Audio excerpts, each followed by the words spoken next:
Sir बहुत जगह पे नोटिस किया गया है, जब पेशेंट आता है जिसको पुअर पोस्चर होता है, तो पुअर फुट का जो भी डिफॉर्मिटी, चाहे वो कैवस हो, चाहे वो फ्लैट फीट हो, या फिर कभी कभी पेशेंट इन टो गेट में भी चलते हैं, टो गेट में भी चलते हैं, या फिर इन टो अंदर लेके जो चलते हैं। तो इस केस में देखा जाए कि इसके वजह से कुछ नी का इशू, हिप का इशू, या फिर पोस्चरल इम्बेलेंस, स्पाइनल का इम्बेलेंस होता है।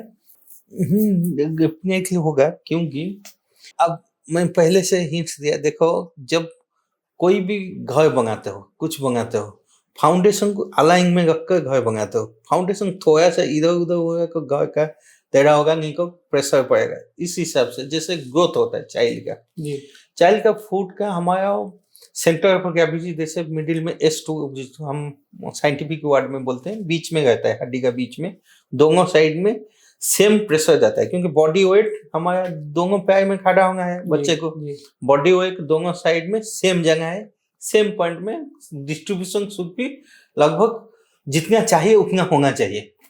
तो जब कोई डिफॉर्म फुट रहता है, किसी का आर्च कम हो जाता है, क्या होता है ना, फोर्स का डिस्ट्रीब्यूशन इधर उधर का मिक्स डिस्ट्रीब्यूशन, मीन्स उसका डिस्ट्रीब्यूशन इवन ही नहीं होता है, जैसे होना चाहिए ऐसे नहीं होता है। का प्रेशर कोई पॉइंट में ज्यादा होता है, कोई पॉइंट में लेस होता है।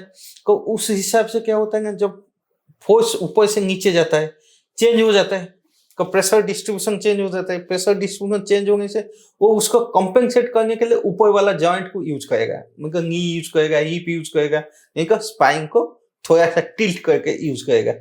वो बार बार यूज करने से क्या होता है ना, चाइल्ड ग्रोथ में होता है, ग्रोथ पीरियड रहता है, और जब ऐसे यूज करेगा उस हिसाब से डिफॉर्मिटी का हो जाता है। इनका नी साइड में डिफॉर्मिटी, जैसे मैं बोला प्लांगर्स फुट क्या होगा ना, नी वायरस हो जाता है, मीन्स नॉक नी हो जाता है। जब फ्लैट फुट रहता है क्या होता है ना, नी अंदर चले जाता है, क्योंकि उसको बैलेंस करना पड़ता है, क्योंकि फुट बाहर गिर जाता है, उसको बैलेंस नहीं तो नॉर्मल अलाइनमेंट रह सकता है।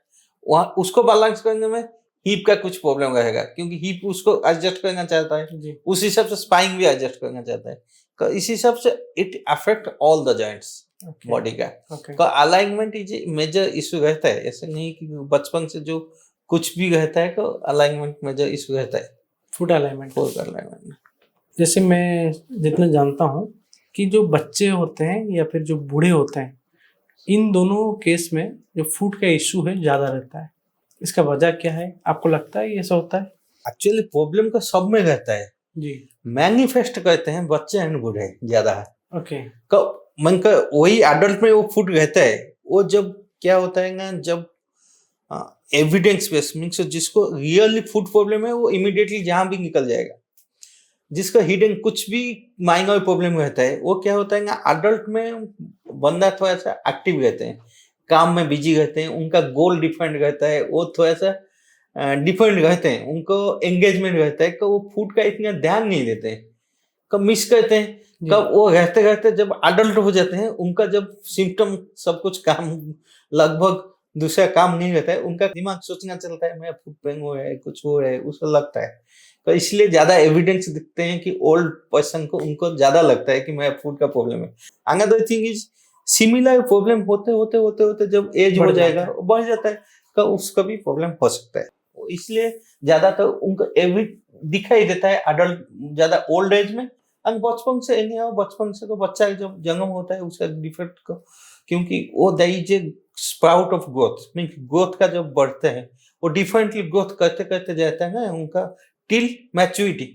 कब वही जब ग्रोथ होता है उसमें थोड़ा सा कुछ इधर उधर होता है का, उनका जो लाइफस्टाइल चेंज होता है, उनका लाइफ का कैसे चलता है, उस हिसाब से भी कुछ चेंजेस आ जाता है। इसलिए बच्चे एंड बूढ़े में थोड़ा सा ज्यादा दिखेगा, मालूम पड़ेगा, नोटिस में आ जाता है। नोटिस में आएगा।